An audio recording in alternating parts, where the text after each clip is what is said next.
Ako si Marco, isang simpleng lalaki na tila ba palaging nasa gitna ng bagyo ng mga damdamin. Minsan, naiisip kong parang sinusubukan akong pahirapan ng tadhana. Sa kabila ng lahat ng ito, may isang bagay na laging bumabalik sa akin. Si Lila. Si Lila ay isang babae na punong-puno ng buhay at kulay. Sa bawat hakbang niya, tila ba may musika ang mundo. Ngunit sa kabila ng kanyang kagandahan, kami ay parang apoy at tubig. Hindi ko na mabilang kung ilang beses kaming nag-away dahil sa mga bagay na simpleng hindi namin mapagkasunduan. Siya ay mahilig sa mga bagay na hindi ko mawari. Mga art exhibit na para sa akin ay puro kalokohan. Habang ako naman ay kontento na sa panunood ng basketball games. Isang gabi, nagkita kami sa isang coffee shop, ang paborito naming tambayan tuwing gusto naming magpalamig ng ulo. Sa bawat paghinga ko, ramdam ko ang tensyon sa pagitan namin. Hindi ko alam kung paano nagsimula, ngunit ang simpleng usapan namin ay nauwi sa isang mainit na pagtatalo. Nakakaumay na, Marco. Palagi na lang tayong nag-aaway. Sigaw ni Laila habang pamumula ng kanyang pisngi. Nakakagulat kung paanong ang kanyang galit ay nagbigay ng mas lalong ningning sa kanyang mga mata. Pero ikaw ang palaging may gustong ipilit, Laila. Hindi ko rin alam kung paano tayo nagkakasundo. Sagot ko, hindi ko na rin napigilang itaas ang boses ko. Sa mga oras na iyon, ramdam kong magkaibang magaiba kami. Ngunit bakit ganito ang nararamdaman ko? Bakit sa kabila ng lahat ng ito, ayaw kong mawala siya sa buhay ko? Tumayo si Laila, kinuha ang kanyang bag at umalis ng walang paalam. Naramdaman ko ang lungkot na pumatak sa puso ko habang nakikita ko siyang lumayo. Parang may puwang na biglang bumukas sa pagitan namin. Ngunit hindi ko rin maiwasang mabighani sa kanyang tapang, sa kanyang determinasyon. Sa mga sumunod na araw, hindi kami nag-usap. Pinilit ko ang sarili kong masanay sa katahimikan ng kawalan niya. Pero, paano ko naman magagawa iyon kung sa bawat sulok ng bahay ko, bawat pintig ng puso ko, ay may alaala ng kanyang ngiti, ng kanyang mga mata. Isang umaga, nagising ako sa tunog ng aking telepono. May mensahe mula kay Lila. Marco, kailangan nating mag-usap. May isang bagay akong hindi maipaliwanag. Hindi ko alam kung anong ibig sabihin nun, ngunit alam kong hindi ko ito pwedeng balewalain. Sa bawat hakbang ko patungo sa lugar kung saan kami nagkasundong magkikita, ramdam ko ang pabilis na tibok ng puso ko. Pagdating ko sa park, nakita ko si Lila na nakaupo sa isang bangko.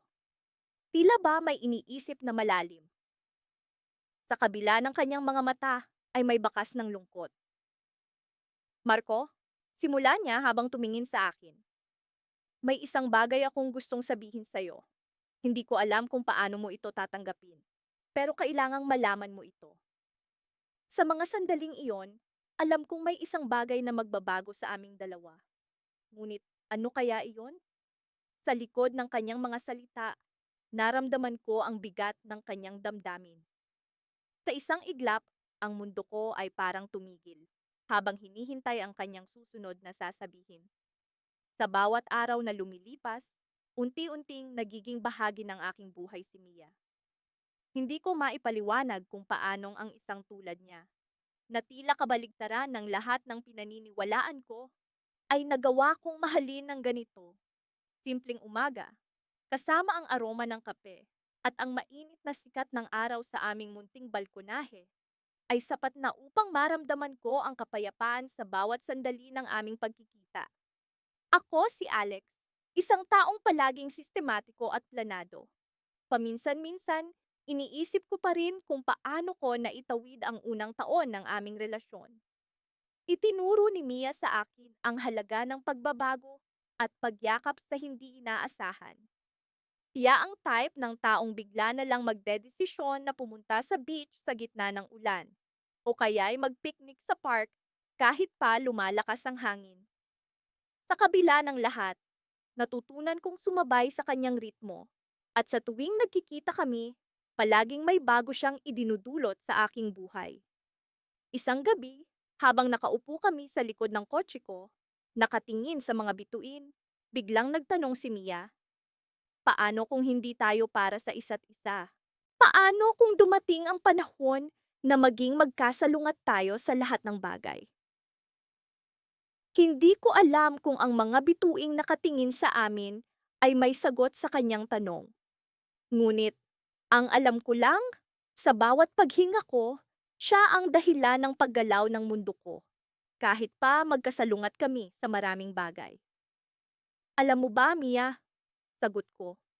Hindi ko alam kung ano ang mangyayari sa hinaharap. Pero, ang sigurado ako, kahit pa magkasalungat tayo, hindi ibig sabihin na hindi tayo pwedeng maging magkasama. Nagiging buo ang araw ko kapag kasama kita. Ngumiti siya, isang ngiti na tila ba may kasamang lihim na hindi ko mawari.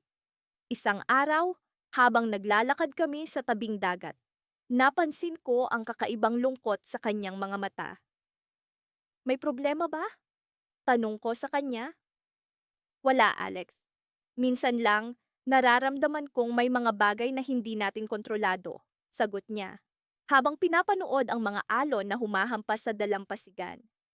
Tila may bumabagabag sa kanya, ngunit hindi ko alam kung ano iyon. Sa mga oras na iyon, natanto ko na hindi ko pa rin siya lubos na kilala. Marami pa akong hindi alam tungkol sa kanyang nakaraan. Sa kabila ng kanyang mga ngiti at kasiyahan, may bahagi ng kanyang buhay na tila hindi pa niya handang ibahagi.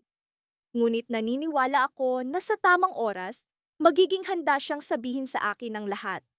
Isang gabi, habang nakahiga kami sa damuhan, tinitingnan ang makulay na kalangitan, bigla niyang sinabi, Alex, may mahalaga akong sasabihin. Nagulat ako sa biglang pagseryoso ng kanyang tono. Ano yon, Mia? Tanong ko habang pinipilit na panatilihin ang kalmado kong disposisyon. May taong bumalik sa buhay ko, aniya, habang humihinga ng malalim. Isang bahagi ng nakaraan ko na matagal ko nang iniwasan. Hindi ko alam kung paano mo ito tatanggapin. Hindi ko alam kung ano ang ibig niyang sabihin. Sino ang taong ito? At ano ang lugar niya sa buhay ni Mia? Ang daming tanong ang pumasok sa isipan ko. Ngunit, sa kabila ng lahat, nagawa kong tingnan siya ng diretso sa mata. Mia, gaano man kahirap ang sitwasyon, nandito ako para sa'yo. Kahit ano pa ang mangyari. Ngumiti siya, ngunit ramdam ko ang bigat ng sitwasyon. Ang tanong sa isipan ko, sino ang taong ito? At paano niya mababago ang lahat sa pagitan naming dalawa? Habang naglalakad kami pauwi, ramdam ko ang malamig na hangin na nagmumula sa dagat. Tila ba may pagbabanta sa katahimikan ng gabi. Sa mga sandaling iyon, naramdaman ko ang takot na baka may malaking pagbabago ang mangyayari sa amin ni Mia. Ngunit sa kabila ng takot na iyon, alam kong hindi ko siya basta-basta bibitawan. Isa itong pagsubok na kailangan naming harapin, magkasama. Ang tanong, hanggang saan ang kaya kong itaya para sa taong nagbigay sa akin ng bagong kahulugan ng pagmamahal? Sa pagdating ng taong mula sa kanyang nakaraan, handa ba akong ipaglaban ang aming relasyon kahit pa magkasalungat ang aming mga mundo? Sa aming pag-uwi, ramdam ko ang tensyon sa paligid. Alam ko, isang bahagi ng aming kwento ang nagbabalak na magbago. Ngunit ang hindi ko alam ay kung paano namin ito haharapin. Sa kabila ng lahat, nanatili akong may pag-asa na. Kahit pa magkasalungat ang aming mga pusong uhaw sa pagmamahal, hindi ito magiging hadlang sa aming kwento. Ngunit paano kung mali ako? Minsan, sa gitna ng katahimikan ng gabi, nararamdaman ko ang bigat ng mga saloobin ni Lila, ang babaeng minamahal ko. Sa loob ng ilang buwan ng aming pag-iibigan, naging malinaw sa akin na siya ay isang kaluluwa na puno ng misteryo at hindi maipaliwanag na kalungkutan. Sa kabila ng kanyang mga ngiti at mga tawanan, palaging may tila anino na nakalambong sa kanya, isang bagay na hindi ko lubos na maunawaan. Ngunit sa kabila ng lahat, nananatili akong matatag sa aking hangarin na mahalin siya ng buong puso at pagsikap ang maabot ang liwanag na nakatago sa kanyang kalooban. Isang gabi, habang kami naglalakad sa tabing dagat, napansin ko ang kakaibang pag-iiba ng kanyang mood. Sa una, siya'y masigla, nagkukuwento tungkol sa mga pangarap niya na maglakbay sa iba't ibang sulok ng mundo. Ngunit habang lumalalim ang gabi, unti-unting bumigat ang kanyang mga hakbang at ang kanyang mga mata ay tila nawawala sa malamang na hinaharap. Laila, sambit ko, ano ang bumabagabag sa'yo? Napatigil siya, nakatingin sa malalayong alon na tila may hinahanap. Hindi siya agad sumagot, ngunit naramdaman ko ang kanyang pagkabalisa. Sa wakas, nagsalita siya. Alam mo, hindi ako palaging ganito. May mga bagay na hindi ko pa kayang sabihin sa'yo. Subukan mo, Lila. Nandito ako para sa'yo. Paghimok ko, umaasang ang mga salitang ito'y magbubukas ng pinto sa kanyang puso. Sa halip na sumagot, tumalikod siya at naglakad papalayo. Naiwan akong nakatayo, naguguluhan sa kanyang biglaang pag-iwas. Nagsimula kong tanungin ang sarili. Ano nga ba ang hindi ko alam tungkol sa kanya? Ano ang kanyang mga lihim na tila nagiging hadlang sa aming relasyon? Pagkalipas ng ilang linggo, sa kabila ng kanyang pag-iwas, patuloy akong nanatiling malapit kay Lila. Umaasa na ang oras ay magiging kaibigan namin, at ang kanyang mga lihim ay unti-unting lalabas. Isang araw, habang nagkakape kami sa isang maliit na kafe, bigla siyang nagsalita ng walang pasubali. May kailangan akong sabihin sa'yo, pero natatakot ako. Umamin siya, ang kanyang mga mata ay puno ng pag-aalinlangan. Sabihin mo na, Lila. Ano man yan, nandito ako para makinig. Sagot ko, hawak ang kanyang kamay na nanginginig. Malalim siyang huminga, tila nag-ipon ng sapat na lakas para sa kanyang sasabihin. May isang tao sa nakaraan ko, isang tao na hindi ko pa ganap na natutunang kalimutan. Napatigil ang oras sa aking pandinig. Hindi ko inasahan ang ganitong revelasyon. Isang bahagi ng akin ang natakot sa posibilidad na ang taong ito ang magiging hadlang sa aming pagmamahalan. Ngunit sa kabila ng takot, naramdaman ko ang pagnanais na maunawaan siya. Sino siya? Tanong ko. Maingat na hindi mapasigaw ang aking tinig. Bago kita nakilala, may isang tao na minahal ko. Siya ang unang nakakita sa akin. Pero hindi naging madali ang aming kwento. Sa huli, nagkahiwalay kami. Pero ang mga alaala niya ay nananatili pa rin. Hindi ko alam kung paano ito kalimutan. Paliwanag niya. Ang kanyang mga mata ay may luha. Naramdaman ko ang sakit sa kanyang tinig, ang pag-aalinlangan sa kanyang puso. Ngunit sa halip na magalit, pinili kong unawain siya. Alam kong ang pag-ibig ay hindi palaging perpekto. At minsan, kailangan itong harapin ang mga sugat ng nakaraan. Alam mo, Lila, mahal kita kahit ano pa man ang iyong nakaraan. Pero nais kong malaman, paano mo gustong magpatuloy sa ating kwento? Tanong ko. Nagbabaka sakaling makakita ng liwanag sa kanyang mga mata. Ngunit sa halip na sagutin ang tanong, tumayo siya at iniwan ako sa kafe. Ang kanyang mukha ay puno ng pagdadalawang isip. Naiwan akong nag-iisa, naguguluhan at puno ng takot. Ano ang susunod na mangyayari sa amin? Paano kami magpapatuloy? Ilang araw ang lumipas nang hindi kami nag-uusap. Nang sa wakas ay nagkausap kami, hindi ko inasahan ang kanyang desisyon. Kailangan kong hanapin ang sarili ko. At sa ngayon, hindi ko kaya ang magkaroon ng relasyon, sabi ni Lila.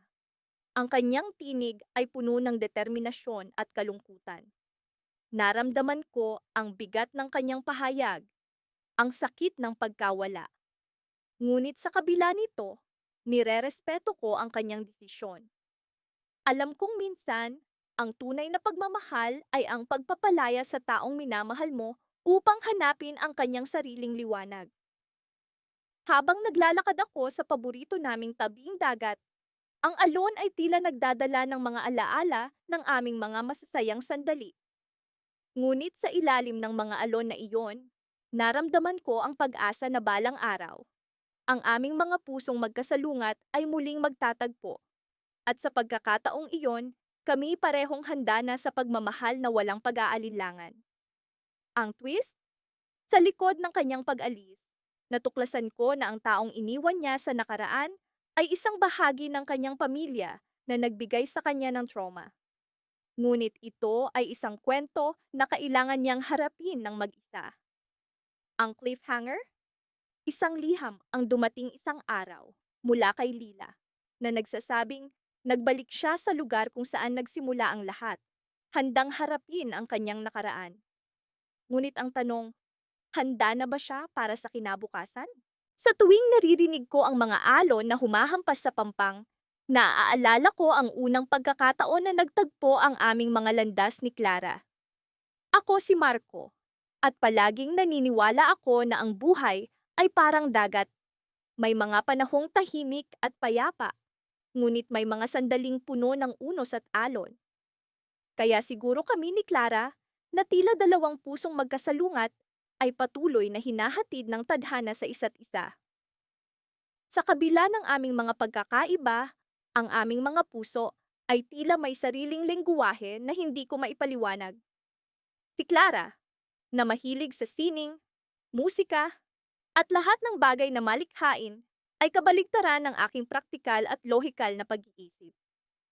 Subalit, sa kabila ng kanyang pagiging malikhain at aking pagiging analytical, may isang bagay na pareho naming pinahahalagahan, ang pagmamahal na bumabalot sa aming dalawa.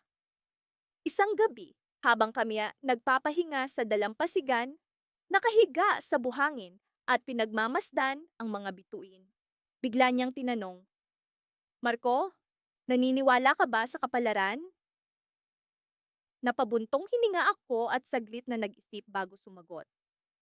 Hindi ko alam, Clara. Pero siguro, oo, may mga bagay na parang itinadhana na mangyari tulad ng pagkikita natin. Sabi ko, ngumiti siya at tumingin sa akin. Parang mga alon sa dagat, hindi ba?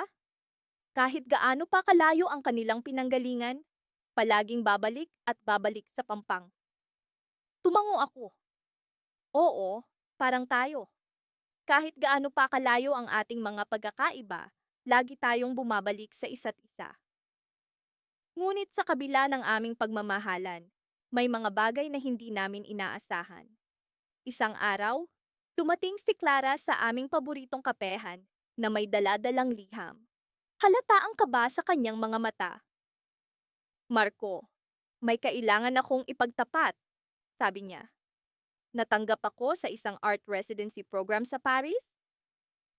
Sa loob ng ilang segundo, tila huminto ang mundo. Alam ko kung gaano niya pinapangarap ang pagkakataong ito, ngunit sa likod ng aking mga ngiti, may kirot na hindi ko maipaliwanag. Masaya ako para sa iyo, Clara, sabi ko. Pilit na pinipigilan ang aking nararamdaman. Ilang buwan kang mawawala?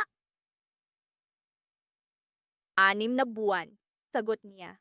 At nakita ko ang lungkot sa kanyang mga mata sa kabila ng kanyang ngiti. Alam ko na mahirap ito para sa atin, pero kailangan ko itong gawin para sa sarili ko. Yakap ko siya ng mahigpit, pilit na iniintindi ang sitwasyon. Naiintindihan ko, Clara, hindi ko hahadlangan ang mga pangarap mo. Habang lumilipas ang mga araw, damang-dama ko ang papalapit na pag-alis ni Clara. Sa mga huling araw, bago ang kanyang pag-alis, tinikap naming ipunin ang mga alaala na magsisilbing alaala sa mga darating na buwan. Ngunit sa kabila ng aming mga pagsisikap, hindi ko maiwasang magduda. Paano kung sa paglayo niya ay maglaho rin ang aming pagmamahalan? Paano kung sa kanyang pagbalik ay magkaibang tao na kami? Isang gabi bago siya umalis, muli kaming bumalik sa dalampasigan. Naglakad-lakad kami habang ang liwanag ng buwan ay nagsilbing tanglaw sa aming landas. Huminto kami sa isang bahagi ng dalampasigan kung saan madalas kaming mag-usap tungkol sa aming mga pangarap at kinabukasan. Marco, sabi ni Clara, habang hawak ang aking kamay, kahit gaano pa tayo kalayo sa isa't isa, nais kong malaman mo na ang puso ko ay laging nasa iyo. Ninitian ko siya, kahit na may kirot sa aking puso. Clara, kahit saan ka man dalhin ng iyong mga pangarap, narito lang ako, hihintayin kita. Nagpalitan kami ng matatamis na mga salita, mga pangakong puno ng pag-asa. Ngunit sa likod ng aming mga ngiti, may mga tanong na hindi namin masagot. Habang siya'y papalayo, naramdaman ko na ang bawat hakbang niya ay tila pagbitaw sa isang bahagi ng aking puso. Ngunit kailangan kong maging matatag. Para sa kanya, para sa aming dalawa. Sa kanyang pag-alis, naiwan akong nag-iisa sa dalampasigan, pinagmamasdan ang mga alon na patuloy na humahampas sa pampang. At sa bawat hampas ng alon, tila may dalang pahiwatig ang kapalaran na hindi ko pa mawari. Ngunit sa aking pag-iisa, isang mensahe ang dumating sa aking telepono. Isang larawan mula kay Clara, kasama ang isang mensahe. Marco, may isang bagay na kailangan mong malaman. Pagdating ko sa Paris, may nalaman akong lihim na maaaring magbago ng lahat. Hindi ko alam ang magiging sagot, ngunit ang mga salitang iyon ang nagsilbing cliffhanger sa aming kwento. Ano ang lihim na iyon? At paano nito mababago ang aming kapalaran? Nagsimula ang araw ko na may bigat sa aking dibdib. Nararamdaman ko ang malamig na hangin na dumadampi sa aking balat. Ngunit tila, mas malamig ang namamagitan sa amin ni Lara. Ang mga mata niyang madalas puno ng sigla ay tila nawalan ng kinang. Hindi ko mawari kung ano ang nagbago sa kanya, kung saan nagsimula ang paglayo ng kanyang loob. Minsan, iniisip ko kung kami ba'y talagang para sa isa't isa, o kung kami dalawang pusong magkasalungat na pilit pinaglalapit ng tadhana. Sa kabila ng lahat, hindi ko maalis ang pananabik na makita siya. Kaya naman, kahit may alinlangan, kinakaya ko pa ring magpatuloy. Tinext ko siya. Kita tayo mamaya sa park. May gusto akong pag-usapan. Nag-reply siya pagkatapos ng ilang minuto, isang simpleng, sige na, tila ba walang emosyon. Ang sige na iyon ay parang dagok sa aking puso. Para bang, sa kabila ng kanyang pagsang-ayon, may kung anong pader na hindi ko maabot sa pagitan namin. Sa park, habang hinihintay siya, naalala ko ang unang beses kaming nagkita. Si Lara, sa kanyang simpleng damit, ay tila isang liwanag sa gitna ng kadiliman. Ang kanyang ngiti ay ang nagsilbing gabay ko sa panahon ng kalungkutan. Ngunit ngayon, parang ang liwanag na iyon ay unti-unting naglalaho. Nang dumating siya, kita ko agad ang pagbabago. Hindi na siya ang Lara na puno ng buhay na una kong nakilala. Sa halip, tila ba may kung anong bumabagabag sa kanya. Umupo siya sa tabi ko, ngunit nararamdaman ko ang layo ng kanyang kalooban. Lara, anong nangyayari sa atin? Tanong ko, pilit na hinuhuli ang kanyang mga mata. Tumingin siya sa akin, pero hindi ng diretso. Hindi ko rin alam, Jonas. Parang may kung anong kulang. Kulang? Ginagawa ko naman ang lahat, di ba? Para sa'yo, para sa atin. Oo, Jonas, pero parang may ibang bagay akong hinahanap. Hindi ko alam kung ano ang sasabihin. Paano mo ba pupunuin ang isang puwang na hindi mo alam kung saan nagmumula? Hinawakan ko ang kanyang kamay, pilit na hinahanap ang init na dati kong nadarama. Ngunit malamig ang kanyang mga palad, tulad ng hangin na nagdadala ng balita ng paparating na ulan. Baka kailangan natin ng oras, wika niya, na mas lalong nagpabigat sa aking damdamin. Oras para pag-isipan kung ano ba talaga ang gusto natin. Hindi ko alam kung paano ito tatanggapin. Ang oras na hinihingi niya ay tila isang pagkakataon na maaaring magbago ng lahat. Ngunit, sa kabila ng sakit, alam kong kailangan ko rin ito. Minsan, mahalaga ang paglayo upang matutunan ang halaga ng paglapit. Nang kami naghiwalay ng gabing iyon, Dala ko ang bigat ng mga salitang binitiwan niya. Naglakad ako pa uwi, pilit na inuunawa ang mga nangyayari. Sa bawat hakbang ko, iniisip ko kung paano ko siya makakamtan muli. Hanggang sa narinig ko ang tunog ng tumatawag na telepono. Jonas, kailangan kitang makita. Tinig ni Lara na puno ng kaba. Agad akong bumalik sa park. Nang makarating ako, nakita ko si Lara na nanginginig. Tila ba may kinakatakutan.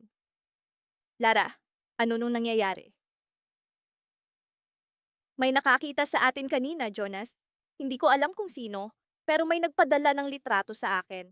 Parehas tayong nasa litrato. Pero may kakaiba. Tiningnan ko ang litrato sa kanyang telepono at doon ko nakita ang di ko inaasahan. Sa likod namin, may anino ng isang tao. Isang lalaking hindi ko kilala, nakatingin sa amin na parang may masamang balak. Bumilis ang tibok ng puso ko. Sino ang lalaking iyon? Bakit siya nandoon? At ano ang ibig sabihin nito para sa amin? Sa kabila ng takot, ang isang bagay ay naging malinaw sa akin. Ang aming relasyon ay hindi lang basta tungkol sa aming dalawa. May mga bagay na mas malaki pa sa aming mga puso, mga bagay na hindi namin kontrolado. At sa gitna ng lahat ng ito, isang tanong ang bumabagabag sa akin. Ito na ba ang simula ng isang hindi inaasahang pagsubok o isang wakas na hindi namin inaasahan? Sa gitna ng dilim, naramdaman ko ang liwanag na unti-unting bumabalot sa amin. Sa kabila ng takot, alam ko na kami ni Lara ay uhaw sa pagmamahal, isang pagmamahal na handang harapin ang anumang unos na darating. Ngunit sa ngayon, kailangan naming malaman kung sino ang anino sa likod ng litrato. Sa ngayon, kailangan naming maghanda para sa kung anumang twist na dala ng tadhana. Minsan, sa kalagitnaan ng gabi, nararamdaman ko ang tila walang katiyakang hangin na pumapasok sa aming kwarto. Parang sumasalamin ito sa aming relasyon. Laging nagbabago. Laging may ibang direksyon. Ako si Marco, at sa mga oras na ito, nakahiga ako sa tabi ni Clara, ang babaeng ang mga mata ay tila magkasalungat sa aking kaluluwa. Pero, sa parehong panahon, nakakadama ng uhaw na pagmamahal na hindi ko maipaliwanag. Simula pa lang ng aming relasyon, alam kong hindi ito magiging madali. Mula sa simpleng bagay gaya ng pagpili ng pelikula hanggang sa mas seryosong usapan tungkol sa hinaharap. Palagi kaming may magkaibang pananaw. Ako ang tipo ng tao na mahilig sa aksyon. Mga pelikula na may mga eksena ng paghabol, mga matitinding labanan. Samantalang si Clara ay mas gusto ang mga pelikula na puno ng damdamin, mga kwento ng pag-ibig na sinubok ng panahon. Sa kabila ng lahat ng ito, mayroong kakaibang atraksyon na hindi ko maipaliwanag. Parang may magnetong humihila sa amin palapit sa isa't isa, kahit na gaano kami kalayo. Sa mga sandaling ito, habang tahimik na nakahiga si Clara, iniisip ko ang mga panahong hindi namin naiintindihan ang isa't isa. Noong nakaraang linggo, nagkaroon kami ng isang matinding pagtatalo tungkol sa aming mga plano para sa bakasyon. Gusto kong pumunta sa isang adventure trip sa bundok, samantalang siya ay mas gustong mag-relax sa tabing dagat. Sa huli, hindi kami nakapagdesisyon at nagkulang ang aming komunikasyon. Ngunit sa bawat pagtatalo, may natutunan kami. Natututunan kong pahalagahan ang kanyang pananaw at siya naman ay natututuring unawain ang aking mga pangarap. Sa bawat pag-aaway, mas lalong tumitibay ang aming relasyon. Kahit na sa tingin ng iba ay palaging magkasalungat. Habang iniisip ko ito, biglang nagising si Clara. Nagulat ako sa kanyang biglaang paggalaw. Marco, hindi ka ba makatulog? Tanong niya. Ang kanyang boses ay parang musika sa aking pandinig, kahit na puno ng pag-aalala. Medyo, sagot ko. Iniisip ko lang kung paano natin mas mapapabuti ang ating relasyon. Tumahimik siya sandali at tumingin sa akin. Ang kanyang mga mata ay tila naghahanap ng kasagutan. Hindi ba't iyon ang kagandahan ng ating relasyon? Ang pagkatutong mahalin ang hindi natin naiintindihan? Napaisip ako sa kanyang sinabi. Tama siya. Sa aming mga pagkakaiba, natututo kaming mahalin hindi lamang ang mga bagay na pareho naming gusto, kundi pati na rin ang mga bagay na hindi namin maunawaan. Ang proseso ng pagkatuto at pag-unawa sa isa't isa ay ang tunay na kahulugan ng pagmamahal.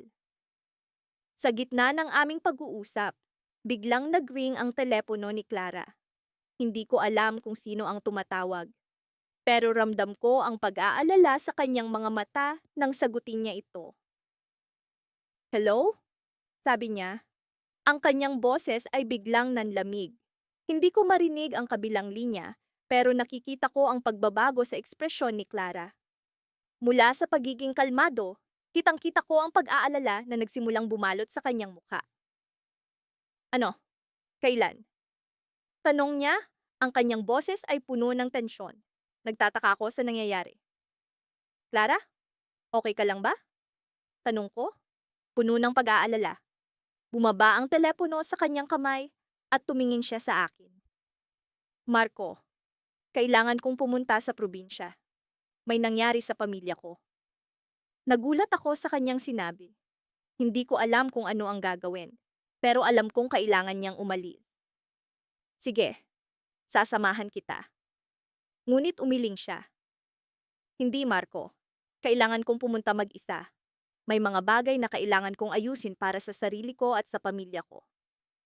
Sa puntong iyon, naramdaman ko ang sakit ng kanyang desisyon, pero alam kong kailangan kong igalang ang kanyang kagustuhan. Okay, Clara.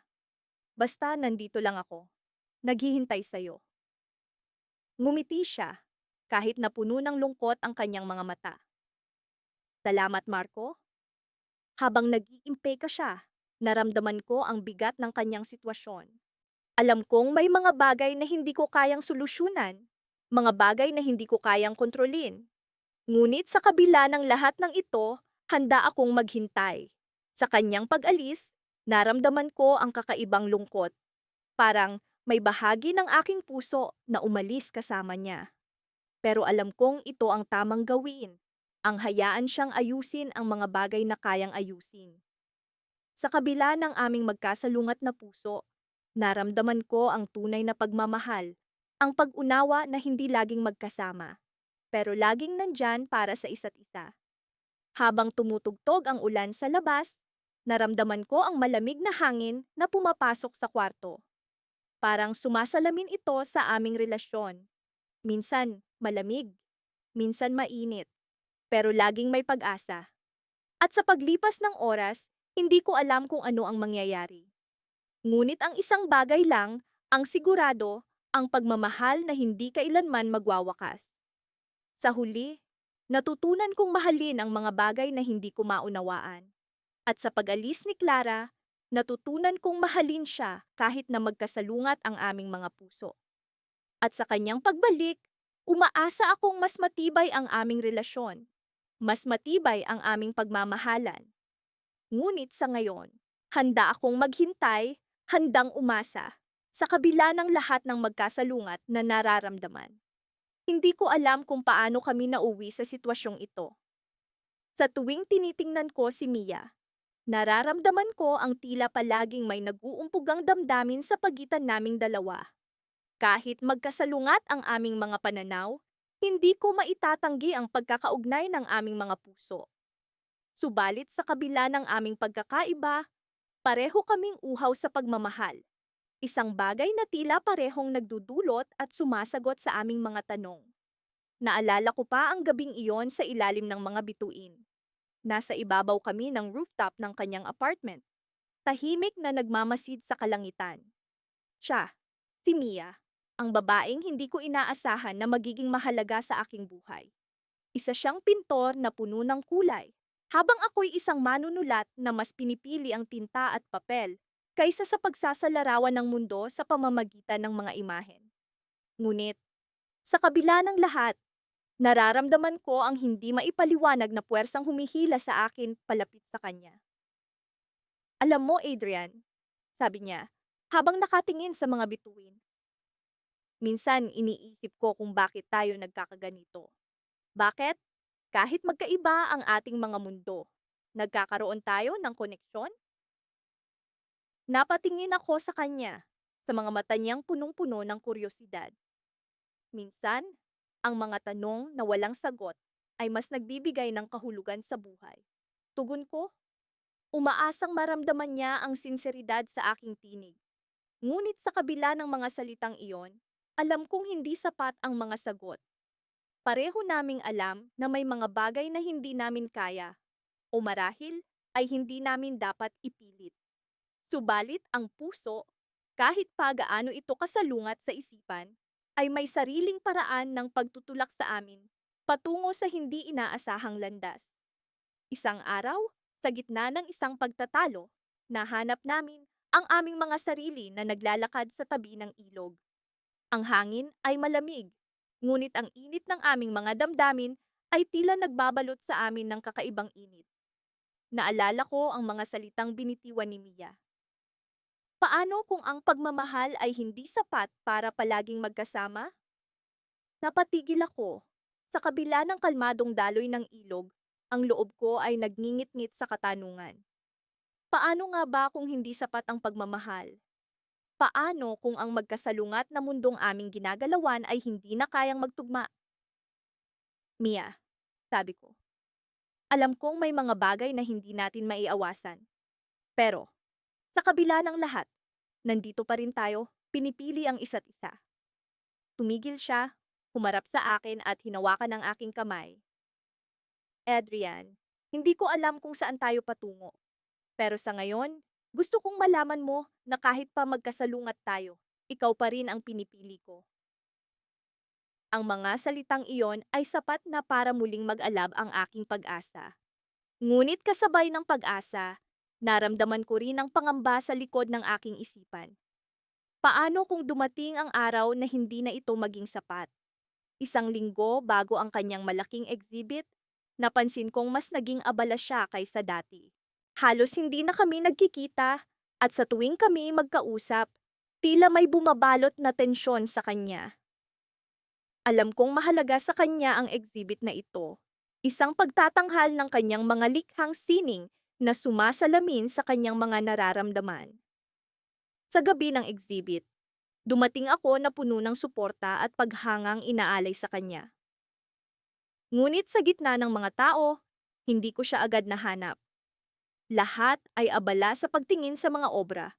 Ang bawat piraso ay tila sumasalamin sa kanyang kaluluwa. Hanggang sa makita ko ang isang piraso na nag-iisa sa isang sulok. Isang painting na tila kakaiba sa lahat. Lumapit ako at nakita kong ito ay isang larawan ng dalawang taong magkahawak kamay sa ilalim ng ulan. Ang mga kulay ay naglalaban. Ang asul at pula. Ang liwanag at dilim. Sa ilalim ng painting ay may mga salitang nakasulat. Sa magkabilang mundo, tayo'y nag-iisa. Napansin kong may papel na nakapatong sa tabi nito. Isang sulat mula kay Mia. Habang binabasa ko ito, unti-unting bumigat ang aking dibdib. Adrian, kung binabasa mo ito, alam mong may mga desisyon na kailangang gawin. Hindi ko alam kung paano, pero kailangan kong hanapin ang sarili kong daan. Sa mga oras na ito, uhaw pa rin ako sa pagmamahal, pero kailangan kong malaman kung ano ang talagang hinahanap ng puso ko. Ang huling linya ay nag-iwan ng matinding sakit.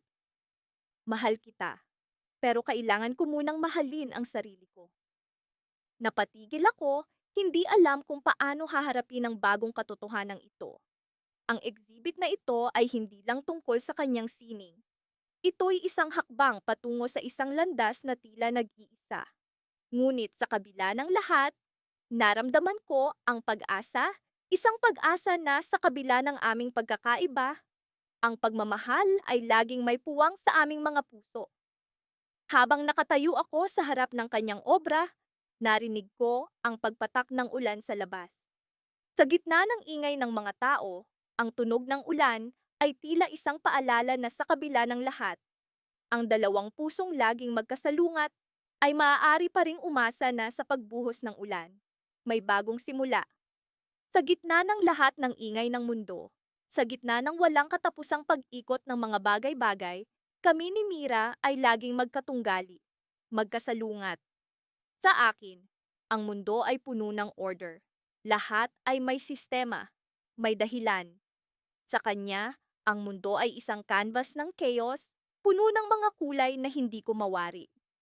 Sa kabila ng aming mga pagkakaiba, ang aming mga puso ay laging uhaw sa pagmamahal, na parang may isang puwang na hindi kayang punan ng kahit ano. Sa araw na ito, nagpasya kaming pumunta sa isang lugar na parehong pamilyar at hindi kilala, ang lumang bahay ng kanyang lola sa probinsya. Para kay Mira, ang lugar na ito ay puno ng alaala ng kalayaan at ligaya. Para sa akin, ito ay tila isang lugar ng misteryo at hindi natutuklasang kwento. Habang naglalakad kami sa makipot na daan patungo sa bahay, ramdam ko ang kakaibang damdamin.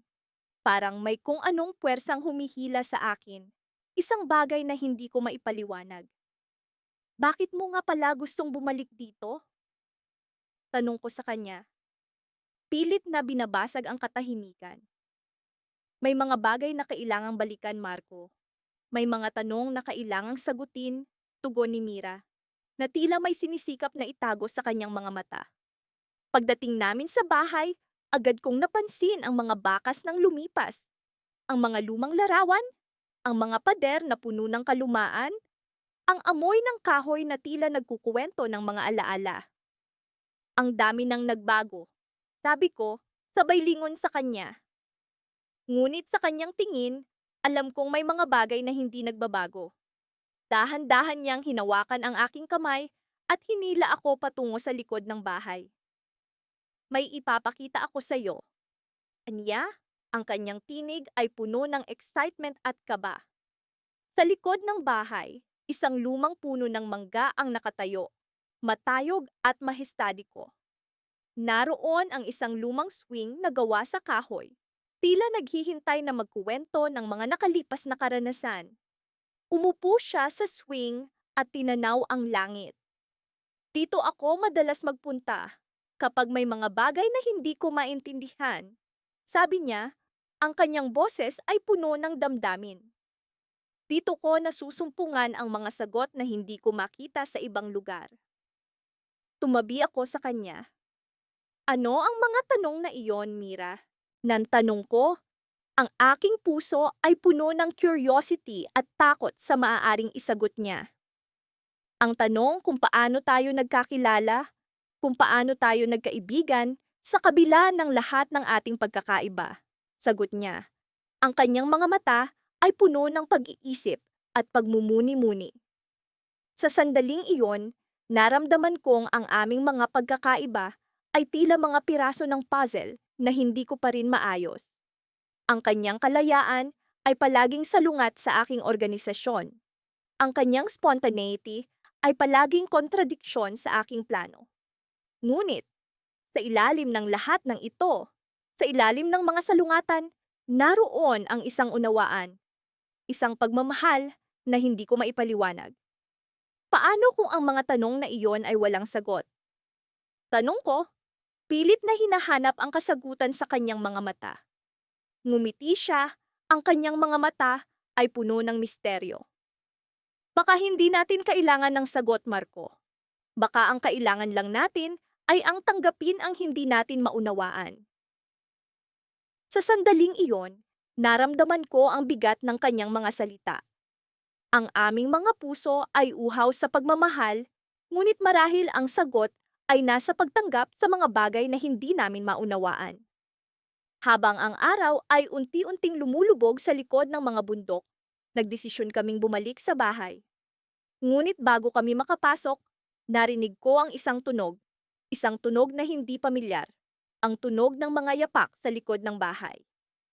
Mira, may narinig ka ba?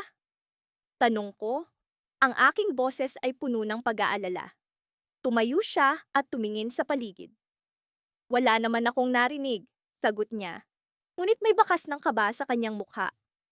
Pumasok kami sa loob ng bahay, ngunit ang kanyang mga mata ay palaging nakatingin sa labas.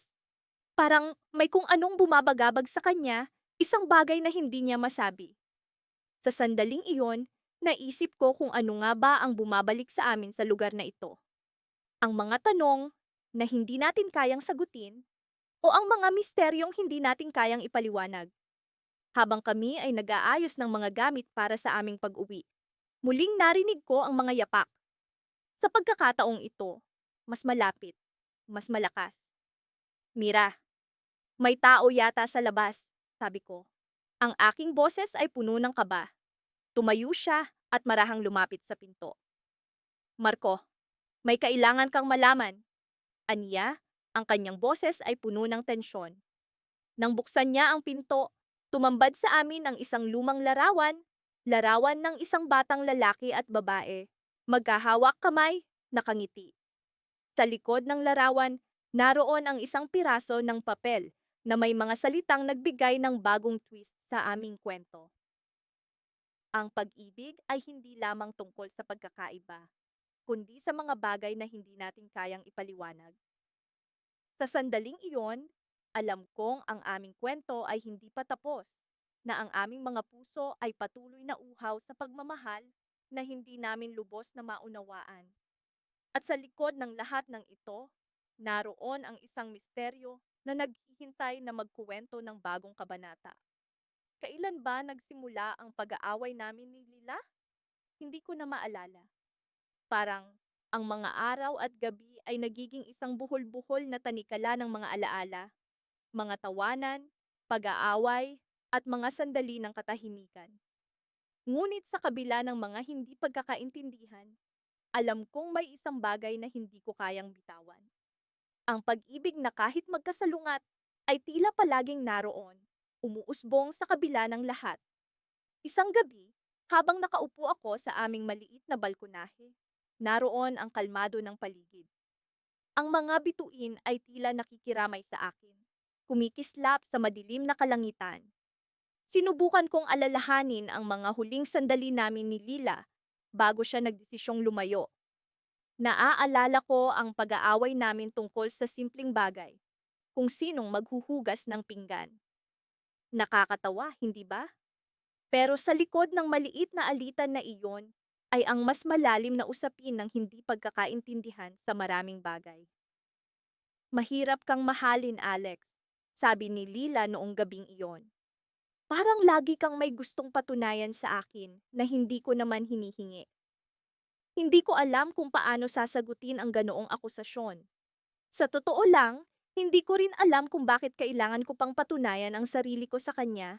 Siguro dahil sa takot na hindi ako magiging sapat para sa kanya, na baka isang araw ay magising siya at magdesisyon na hindi ako ang taong gusto niyang makasama habang buhay.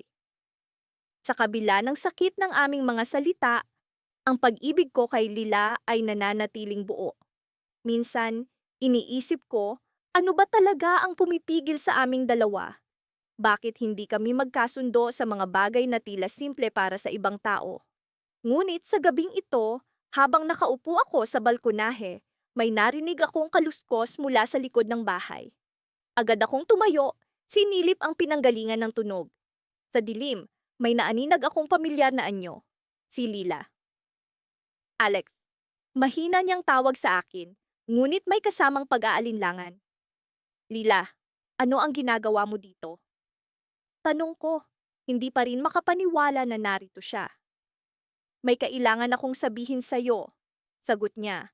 Ang kanyang boses ay puno ng emosyon na tila bumabalot sa kanya. Naglakad siya papalapit sa akin, at sa kanyang mga mata ay naroon ang isang bagay na hindi ko pa kailanman nakita. Isang halong takot at pag-asa. Alex, kailangan mong malaman ang isang bagay tungkol sa akin. Patuloy niya, ang kanyang mga mata ay nag-aapoy sa determinasyon. Naramdaman ko ang bigat ng kanyang mga salita. Ano kaya ang gustong sabihin ni Lila? Ngunit bago pa ako makapagtanong, nagpatuloy siya. May isang tao sa nakaraan ko na akala ko matagal ko nang nalampasan. Pero hindi ko pala siya kayang kalimutan. At sa mga panahong nag-aaway tayo, siya ang bumabalik sa isip ko. Ang mga alaala namin, pag-amin niya, habang may pumatak na luha sa kanyang pisngi. Napalunok ako. Hindi ko alam kung paano ako magre-react. Ang sakit na nararamdaman ko ay tila bumalot sa buong katawan ko. Ngunit sa kabila ng lahat ng ito, isang bahagi ng puso ko ang nangungusap, ang pag-unawa. Lila, bakit mo ngayon lang sinasabi ito? Tanong ko. Ang boses ko ay puno ng pagkabigla at lungkot. Alex, sinubukan kong kalimutan siya, pero hindi ko kaya. Pero hindi ito nangangahulugang hindi kita mahal. Sagot niya. Ang kanyang boses ay puno ng pagmamakaawa. Hindi ko alam kung paano ko siya sasagutin. Ang mga alaala ng aming mga pag-aaway ay tila nagkaroon ng ibang kahulugan. Nagkaroon ng konteksto. Sa kabila ng sakit, naramdaman ko ang pag-ibig ko sa kanya. Hindi ko alam kung papaano. Pero sa gabing iyon, sa ilalim ng mga bituin, naramdaman kong may pag-asa pa kami na sa kabila ng mga magkasalungat na damdamin, ang pag-ibig namin ay uhaw na uhaw sa katotohanan at pagtanggap. Ngunit sa likod ng kanyang mga mata ay naroon pa rin ang isang lihim na hindi niya kayang sabihin. Isang bagay na mas malalim pa sa kanyang mga salita. At sa sandaling iyon, alam kong may isang bagay pang mas mabigat na kailangan kong malaman. Alex, kailangan mong malaman kung sino siya, sabi ni Laila. Ang kanyang boses ay bumababa, tila nag-aalangan. At doon nagkaroon ng twist sa aming kwento, isang bagay na hindi ko inaasahan. Sa kabila ng lahat ng sakit at pag-aaway, ang aming pagmamahalan ay humaharap sa isang pagsubok na hindi ko pa kayang harapin. Ngunit, sa kabila ng lahat, alam kong hindi ko kayang bitawan ang pag-ibig ko kay Lila. Ito ba ang simula ng isang bagong yugto o ang katapusan ng lahat? Hindi ko alam. Ngunit sa gabing iyon, sa ilalim ng mga bituin, sa kabila ng lahat, alam kong handa akong harapin ang anumang darating. Nasa isang tahimik na kafe kami ni Lara, ang babaeng matagal ko nang minamahal, ngunit laging magkasalungat ang aming pananaw. Madalas kaming nagtatalo, ngunit sa kabila ng lahat, hindi ko maitatanggi ang tindi ng aking nararamdaman para sa kanya. Nakatitig siya sa akin. Tila may gustong sabihin, ngunit hindi makahanap ng tamang mga salita. Alam mo, minsan iniisip ko kung bakit tayo laging nag-aaway. Bungad ko habang hinahalo ang aking kape. Pareho naman tayong nagmamahalan, pero bakit parang laging may hadlang? Ngumiti siya ng malungkot. Ang kanyang mga mata ay naglalaman ng mga kwento ng aming mga nakaraang pagtatalo. Siguro dahil hindi natin talaga naiintindihan ang isa't isa. Magkaiba tayo ng mundo, ng pananaw, ng gustong tahakin sa buhay. Pero kahit ganon, hindi kita kayang iwan. Nagpakawala ako ng isang buntong hininga. Oo, magkaiba tayo. Ikaw, palaging nasa harap ng kamera, puno ng kulay at sigla. Ako, mas gusto ang tahimik at mapayapang buhay, malayo sa mga mata ng madla. Pero kahit ganon, hindi rin kita kayang iwan. Nagpatuloy ang aming pag-uusap. Ang bawat salitang namutawi sa aming mga labi ay tila nag-uugnay sa amin ng mas malalim. Sa gitna ng aming pagninilay, napagtanto ko ang isang bagay. Ang lalim ng aming pagkakaiba ay siya ring lalim ng aming koneksyon. Lara, naisip ko lang, paano kung subukan natin na mas intindihin ang isa't isa? Baka sakaling magawa nating pagtagpuin ang ating mga mundo.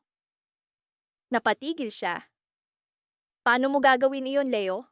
Kahit anong gawin natin, parang laging may pader sa pagitan natin. Nararamdaman mo ba ang sinasabi mo? Tanong ko, sabay hawak sa kanyang kamay. Nararamdaman mo bang may pader talaga? O tayo lang ang gumagawa ng pader na iyon dahil sa takot? Hindi siya sumagot agad.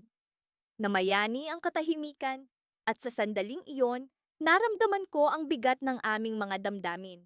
Ngunit sa likod ng katahimikang iyon, may narinig akong isang bulong ng pag-asa. Siguro tama ka, marahang sabi ni Lara. Siguro nga, takot lang ako. Takot na baka kung ano pa ang mangyari kapag mas sinubukan nating tanggalin ang pader na iyon. Ngumiti ako, marahan ngunit puno ng pag-asa. walang kasiguraduhan. Pero hindi ba't iyon naman ang kagandahan ng pag-ibig? Ang pagsubok na hindi alam ang kalalabasan, ngunit handang harapin ang anumang mangyari. Tumango siya, at sa sandaling iyon, alam kong may pagbabago sa kanyang puso. Kahit paano, naramdaman ko na sa wakas ay nagsimula na kaming maglakbay patungo sa direksyon na parehong kinatatakutan at inaasam namin. Ngunit hindi ko alam na ang pag-uusap na iyon ay magdadala sa amin sa isang hindi inaasahang landas. Pagkalipas ng ilang araw, nakatanggap ako ng tawag mula kay Lara. Ang kanyang boses ay puno ng pagkabahala. Leo, kailangan natin mag-usap. May nalaman ako at hindi ko alam kung paano ko sasabihin sa'yo. Agad akong nagpunta sa lugar na karaniwan naming pinupuntahan. Kapag may mga seryosong usapan, isang maliit na parke sa tabi ng ilog. Nakaupo siya sa isang bench at nang makita niya ako, agad niyang kinuha ang aking kamay. Lara, ano ang nangyari? Tanong ko, puno ng pag-aalala. May isang bagay akong natuklasan na magbabago sa lahat. Sabi niya, ang kanyang mga mata ay puno ng kaba. Leo, hindi ko alam kung paano mo ito tatanggapin. Pero kailangan mong malaman na hindi ako ang taong inaakala mong ako. Natigilan ako? Ano ang ibig niyang sabihin?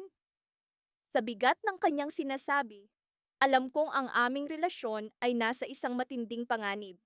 Ngunit ano nga ba ang kanyang tinatago? Ano ang hindi ko alam sa kanya?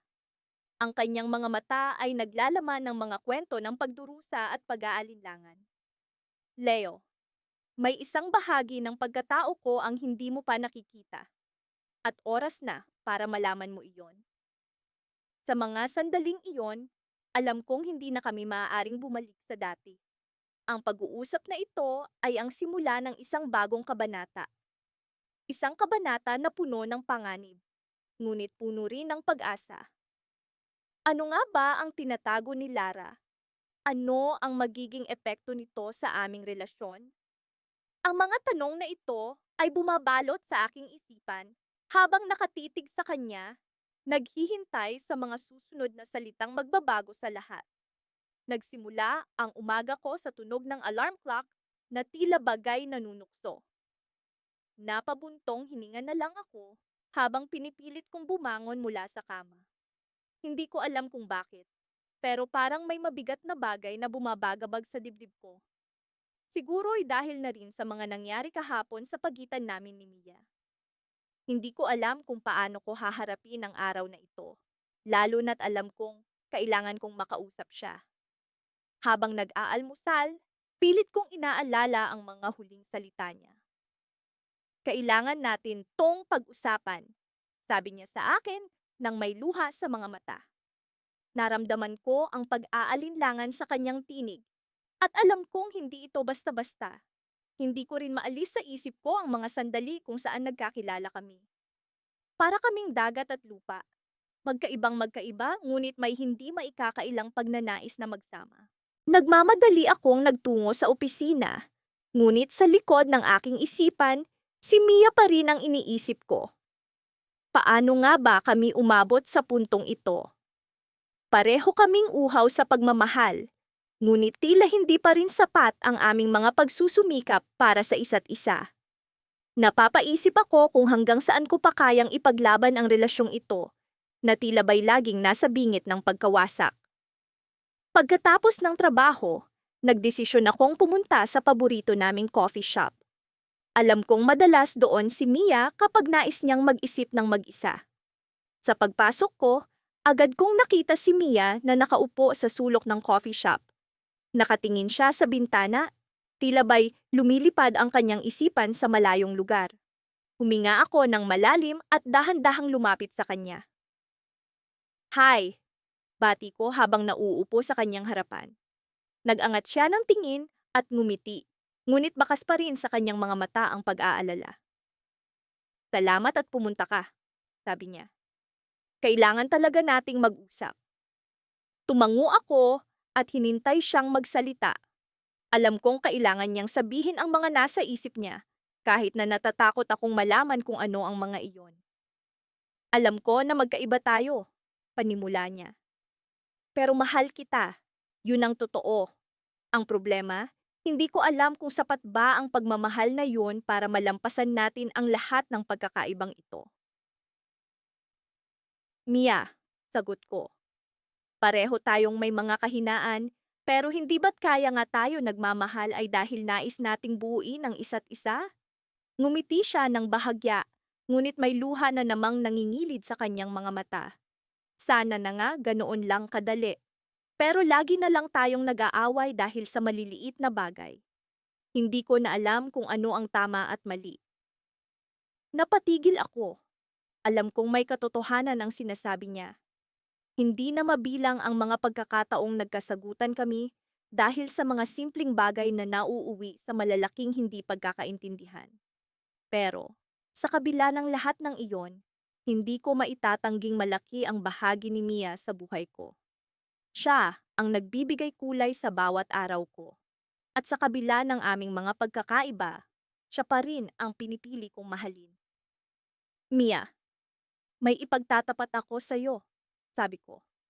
Pilit na nilalabanan ang kaba sa aking dibdib. Nagtataka siyang tumingin sa akin. Ano yon? Huminga ako ng malalim bago ko sinabi ang mga salitang matagal ko nang kinimkim. May isang bagay akong hindi pa nasasabi sa iyo. Isang lihim na matagal ko nang itinatago. Kitang-kita ko ang pag-aalala sa kanyang mukha. Ano yon? Sabihin mo na. Please. Bago ko pa man mabigkas ang mga susunod na salita, biglang tumunog ang cellphone ko. Nakita ko ang pangalan ng kapatid ko sa screen at agad kong sinagot ang tawag. Kuya, kailangan mo nang umuwi, wika niya, halatang balisa. Si Mama, nasa ospital siya ngayon. Natahimik ako. Hindi ko alam kung ano ang uunahin, ang pag-uusap namin ni Mia o ang kalagayan ng aking ina. Pero isang bagay ang sigurado, kailangan ko munang umalis at puntahan ang pamilya ko. Mia, patawarin mo ako, sabi ko habang pabigla akong tumayo. Kailangan kong umalis.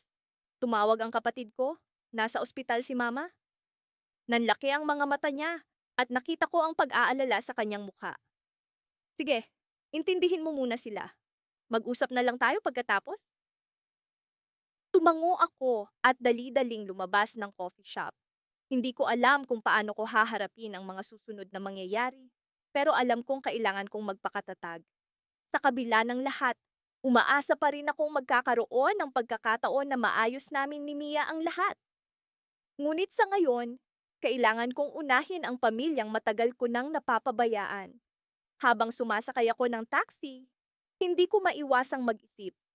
Ano nga ba ang mangyayari sa amin ni Mia? Magkakaroon pa kaya ng pag-asa ang dalawang pusong laging magkasalungat? Sa kabila ng masalimuot na mga pangyayari, natutunan kong ang pag-ibig ay hindi lamang isang simpleng damdamin, kundi isang komplikadong tanawin ng mga hindi inaasahan. Si Luna, ang babaeng palaging nasa isip ko, ay tila isang misteryo na unti-unti kong nais mapagtanto. Sa kabila ng aming mga pagkakaiba, ang aming ugnayan ay lumalim sa paraang hindi ko inaasahan. Sa kanyang mga mata, natutunan kong may mga bagay na higit pa sa lohika at plano.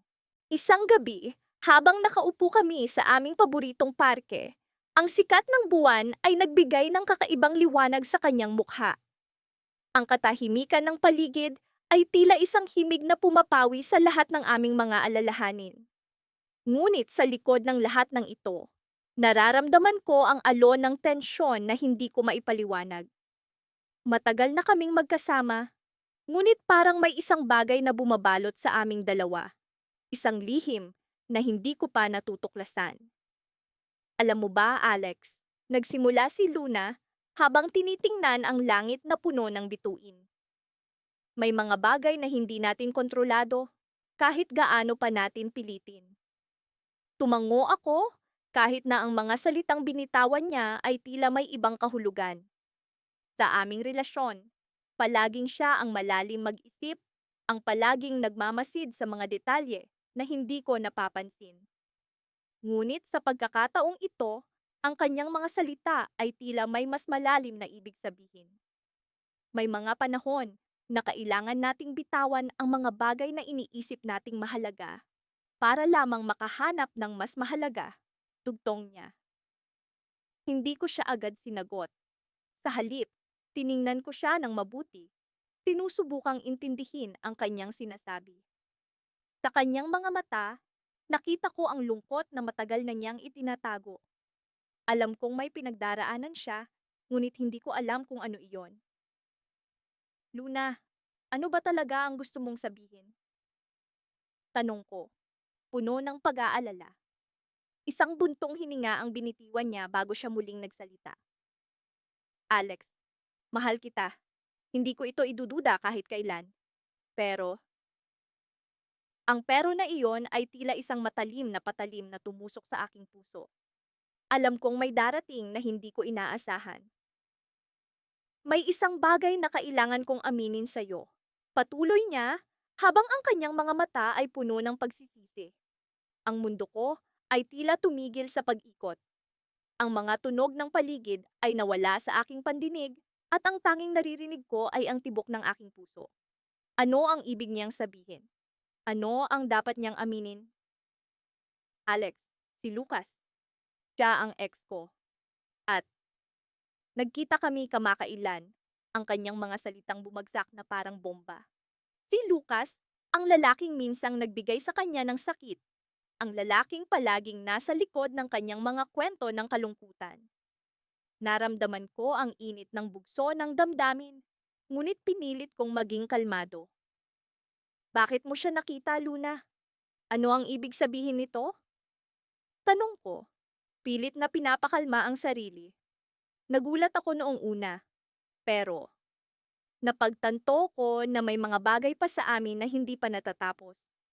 Mga bagay na kailangan kong isara para makapagpatuloy tayo ng maayos. Paliwanag niya habang ang kanyang mga mata ay puno ng pagmamakaawa. Ang sakit ng kanyang mga salitang tila pumupunit sa aking puso. Alam kong mahal niya ako, pero hindi ko maiwasang magduda. Paano kung bumalik siya sa mga dating alaala? Paano kung ang pag-ibig namin ay hindi sapat upang talunin ang mga multo ng nakaraan? Ngunit bago pa ako makapag-isip ng iba pang tanong, isang kakaibang bagay ang nangyari. Sa hindi kalayuan, isang tao ang lumapit sa amin. Ang kanyang silhouette ay pamilyar, kahit pa sa dilim ng gabi. Kahit sa pag-ikot ng mga kaganapan, ang kanyang presensya ay tila isang halimaw na biglang bumangon mula sa kawalan. Si Lucas. Tumayo siya sa harapan namin, puno ng determinasyon sa kanyang mga mata. Ang kanyang presensya ay nagbigay ng kakaibang tensyon sa paligid. At alam kong ang gabing ito ay magtatapos sa isang hindi inaasahang paraan. Alex, Luna, simula ni Lucas, ang kanyang boses ay puno ng katiyakan. May kailangan kayong malaman. Ang kanyang mga salita ay puno ng misteryo, puno ng bagay na hindi ko pa nauunawaan. Sa puntong iyon, naramdaman ko ang pag-alon ng takot sa aking puso. Ano ang ibig sabihin ni Lucas? Ano ang kanyang lihim na dala sa gabing ito? At sa gitna ng katahimikan, ang kanyang susunod na salita ay tila isang pagsabog na nagbigay ng twist sa aming kwento. Si Luna? Siya ang kapatid ko. Naramdaman ko ang pag-ikot ng mundo sa aking paligid. Ang mga piraso ng palaisipan ay biglang nagkabit-kabit, ngunit tila hindi ko pa rin ito lubos na maunawaan. Sa gabing ito, ang aming kwento ay nagbigay ng bagong direksyon. Isang direksyon na puno ng mga tanong at hindi inaasahang mga kasagutan. Hindi ko alam kung paano magpapatuloy. Ngunit alam kong ang gabing ito ay simula ng isang bagong kabanata. Isang kabanata na puno ng takot, pag-asa, at higit sa lahat, pagmamahal na hindi pa lubusang nauunawaan.